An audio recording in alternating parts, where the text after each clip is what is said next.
I showed up to my family's holiday brunch with my kids. My dad smirked. Your presence always makes things harder. You should leave. My sister laughed. My kids asked, why didn't Grandpa want us? I just replied, let's go home. And we drove away.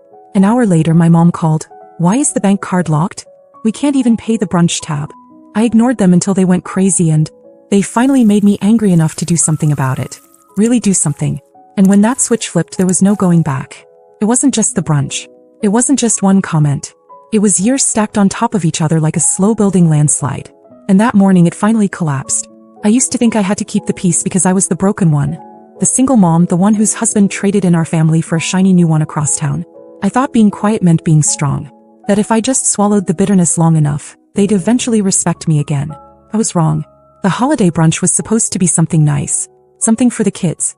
I told them we were going to see Grandma and Grandpa, their aunts, everyone. They even helped pick out gifts. Little handmade things, drawings, a dollar store frame with a photo of all of us from 2 years ago. My daughter wanted to give it to my mom. When we walked in, the entire table went silent. My dad didn't even try to hide the smirk. Your presence always makes things harder. You should leave. Katie laughed like it was some dark inside joke. Amanda rolled her eyes, like she was already annoyed I hadn't stormed out yet. And my kids, they just froze, still holding their tiny gifts like they'd done something wrong. Then came the question. Why didn't Grandpa want us? It gutted me more than anything my parents had ever said. And they'd said a lot. But this was the moment I realized. They didn't care about my kids. Not really. They never did. I didn't say a word to them. I looked at my kids and said, let's go home. No tears. No begging. No scenes. Just silence. We got back in the car and while they played with their toys in the living room, I sat at the kitchen counter and opened the banking app. The family card, the one my parents used like a shared piggy bank despite never asking where the money came from, was still active. Still draining from my account. So I froze it. One click. I waited. About an hour later the first call came in. My mom. Then Katie. Then Amanda sent a half-panicked text to the family group chat. Why is the card not working? We can't pay for brunch. Are you home? Can you check it? Then came another one. Did you mess with the bank? Was there fraud? No, just me. No one asked if the kids were okay. No one asked why we left. Not even my mom, who always claimed she loved them so much. The only thing that seemed to matter was the bill. That was when I knew I'd been holding up a whole house of cards. And now I was ready to knock the rest of it down. The morning after brunch I woke up feeling lighter. Not happy, not yet, but clear. For the first time in years I wasn't pretending. I wasn't the peacekeeper, the apologizer, the invisible wallet they tapped whenever someone else in the family made a mess. I was just done. I made pancakes for the kids. They were quiet, still unsure if they'd done something wrong. I told them we'd have our own brunch next weekend. Just the three of us. Maybe we'd go to the zoo afterward. My daughter nodded. My son didn't say anything, just hugged me without asking. Then the phone rang. Katie. No apology. No explanation. No mention of what happened at brunch. Hey, so the rent's due today and Mom said you might be able to send it since their card's frozen for some reason. That was it. Like she was ordering takeout. I didn't even argue. I just ended the call. Nothing more to say. Katie's been living in that downtown apartment for 2 years. It's too expensive and she's been late on rent more times than I can count.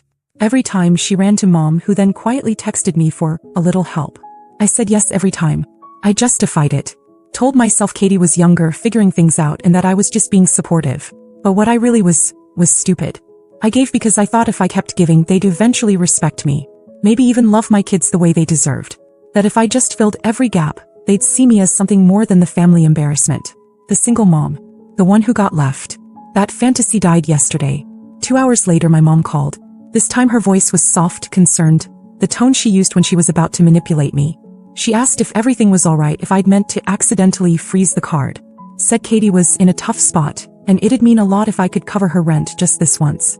I asked her why she didn't mention what Dad said to me, or the fact that the kids heard it. She paused, then changed the subject. He didn't care. Not really. I told her I wouldn't be sending anything. She started to say something else, but I hung up. I sat there after the call, not crying, not angry anymore, just stunned at how transactional our whole relationship had become. And then Amanda texted me. She said she wasn't taking sides, but that freezing the card made the whole brunch awkward, and I could have just talked to them instead of making a scene. She actually used those words, like I threw a tantrum instead of quietly walking out with 2 confused, humiliated kids. The one who borrowed $1,800 last spring for urgent car repairs, and swore she'd pay it back after her promotion. The one who went on vacation a month later and never mentioned the money again. I let it go. Told myself she had a new job, a lot going on, that she'd pay it when she could. Now I looked at that silence differently. They all assumed I'd just swallow the disrespect again and again because I always had. But now I wanted that money back. I wasn't going to ask nicely. I was going to take it. And I knew exactly how. It wasn't about the money. It was about drawing the line. The one they'd never seen before because I'd never had the guts to draw it. Not until now. Amanda hadn't spoken a word to me since the brunch. Not a call, not a text about the kids, nothing. Then 2 days later, out of nowhere, she sends me a picture of her new shoes. "Thought of you," she wrote. I stared at the screen for a long second.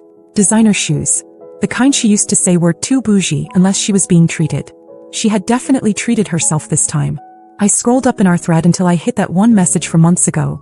The one where she promised she'd return the $1-800 she borrowed. She had called crying that day, said her car wouldn't start and the mechanic said the whole electrical system needed replacing. She didn't want to tell mom or dad because they were already stressed about Katie's money problems. She promised she'd pay me back after her promotion. He even sent me a heart emoji. That was in April. I let it go. For months. Never brought it up. Because we were family and I didn't want to be that person. But I was already done with being that person. So I opened my bank app and sent a formal request for $1-800. No message, no explanation. Just the number and the due date. Today. 5 minutes later she messaged me. "Are you kidding right now?" Not, "Sorry, I forgot." Not, "Can we talk?" Just outraged that I'd finally drawn a line. I didn't answer. I didn't have to. I had already made other plans. I called the travel agent I used to work with years ago and asked if there were any last-minute deals for a beach resort. Nothing huge, just somewhere warm with a pool and space for the kids to breathe. She found one.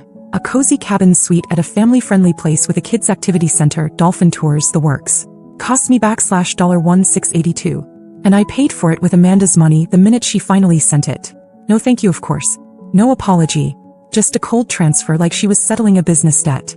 Maybe she was. Because I was done pretending we were anything more than that. That night, while packing my kids' bags, I realized something. I hadn't felt this excited in years. It was our first real vacation. No guilt, no awkward family texts, no tense silences. Just me and the two people who never made me feel like I wasn't enough. I didn't post anything on social media. Didn't tell anyone. I wanted them to find out the same way I had to find out they never really saw me as one of them. Slowly, painfully, with no warning. Let them sit there wondering why I wasn't responding to their passive-aggressive texts. Let them guess where we were while they scrambled to figure out who was going to pay Katie's rent next month. Or why mom couldn't order groceries with the family card. I wasn't their crutch anymore. I wasn't their secret donor. I was gone. And every time I zipped up a suitcase, I reminded myself, this isn't revenge. This is repair. Here's part 4 of Megan's story with a new layer of tension and an unexpected twist. Part 4. The photos they weren't supposed to see. The morning of the trip, I woke up before the kids and just sat on the edge of the bed staring at the suitcase. I still couldn't believe I'd actually done it. Booked a vacation, cut the financial leash, taken back my peace. It felt surreal, like I was borrowing someone else's life for a few days. I left my phone on silent, stuffed in my bag. Whatever drama they were cooking up back home could wait. We landed just after noon. Warm air, palm trees, the sound of waves instead of tension. The kids ran straight to the beach like they'd been waiting their whole lives. I took a picture of them standing in the surf and smiled, really smiled for the first time in what felt like forever. Later that night, after the kids were asleep, I gave in and checked my phone. A dozen missed calls, mostly from mom and Amanda. One voicemail from Katie, crying about an eviction notice. I didn't listen to it. I opened Instagram instead. I had posted one photo. Just one. A sunset, no faces, no tags. Just a quiet flex that I was somewhere better. But that was enough. Amanda had commented under it. Wow. Must be nice to use family money for personal vacations. That was unexpected. First, she had the nerve to post it publicly. Second, she still believed the money I used was hers, like I had somehow stolen from the family pot. I hadn't even responded when she sent me the money. She knew it was for the debt she owed. And now she was twisting it like I was the one taking advantage. I didn't reply. But I didn't need to. The next morning, something happened I didn't plan. My grandfather called. He never calls. Ever. He usually just shows up during holidays, sits quietly in the corner and watches the chaos unfold. He's the only one who's ever spoken kindly to me without strings attached. When I answered, he just said, "I saw the photo. I'm glad you finally left." I didn't know what to say. He told me he was coming into town next week and wanted to take the kids out. No big family dinner, just him, me, and them. Said he had something he wanted to discuss in person. Then he added, "Your mother isn't going to like it, but that's never stopped me before." That was it. He hung up. I sat there staring at the phone, trying to figure out what that meant. My grandfather didn't do drama. He didn't do sides. but something had shifted. And if he was taking a stand, it meant more was coming. I looked out at the beach and thought maybe this trip was more than just a break. Maybe it was the beginning of the real fallout. And for once, I wasn't scared of it. We came home from the trip late Sunday night, sunburned, sandy, and glowing. The kids passed out in the back seat before we even made it onto our street. I didn't wake them, just carried each of them inside, tucked them in, then stood for a moment in the hallway, listening to their quiet breathing. It was the first time I didn't come home dreading what was waiting for me. I turned on my phone and it lit up like a dying firework. 23 messages, 8 missed calls, 2 voicemails. My mother had left a long, drawn-out message that started sweet and ended bitter. Amanda had sent a string of texts alternating between pretending nothing had happened and accusing me of ruining the dynamic of the family. Katie had gone from "please call me" to "I don't need your help anyway" in under an hour. Not one of them asked how the kids were. Not one of them asked if we had a good time. All they cared about was the shift, the sudden quiet vacuum where my support used to be. I ignored every message. I didn't even open the voicemails. The next morning, the doorbell rang. I checked the camera and blinked. It was my grandfather. He hadn't called. He never did. He just showed up the way he always had when he knew something was wrong but didn't want to make a scene about it. He came in, nodded once, and sat down at the table without saying much. I made us coffee. The kids were still sleeping, and for once the house felt like a place he could breathe to. "I heard about the brunch," he said. That was all he said about it. No lecture, no advice. Just acknowledgement. Then he handed me a thick manila folder. "I made some changes. Don't tell them. The lawyer will." Inside were pages I couldn't even process at first. A trust, one that used to be divided evenly between my mom, Amanda, and Katie, was now in my name alone. $300,000. He said he'd watched for years. The way they talked to me. The way they treated my kids. The way they always expected me to pick up the slack but never once said thank you. "I used to think they'd grow out of it," he said. "But now I know they won't." He stood to leave, and just before he opened the door he turned to me. "You're not the weak one. You're just the only one they couldn't control." 3 days later they found out. Amanda was the first to try a soft approach. She sent a message asking if I wanted to grab lunch. Just the two of us, no drama. I didn't reply. Katie left a voice memo, sniffling, talking about how stressed she'd been lately and how she missed having her big sister to talk to. I blocked her.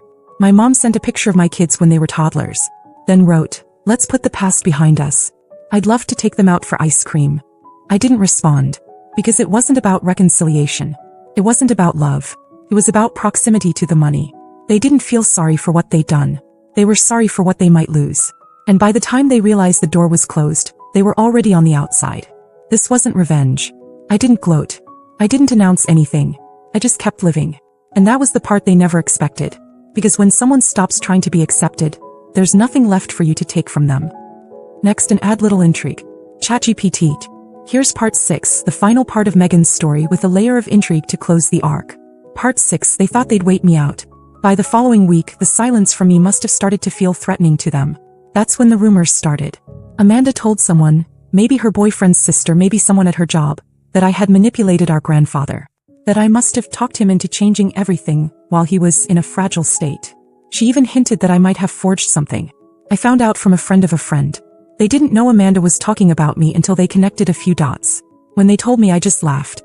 Amanda had always been a bad liar, and worse at hiding her fear when she felt power slipping away. Katie followed up a day later with a long message about family being forever, and how holding grudges doesn't heal wounds. She said she was willing to talk if I was ready to come back to the table. Back to the table. Like I'd somehow gotten up and stormed away for no reason. Like I was the one who broke something. Then came the letter. A real letter. From my mother. Folded neatly, mailed to my house, written in careful script like she was applying for forgiveness on paper. She wrote that she was disappointed in how things had turned out, that she hoped I knew none of it was personal, and that she'd like to have a private meeting with me to discuss the future of the family.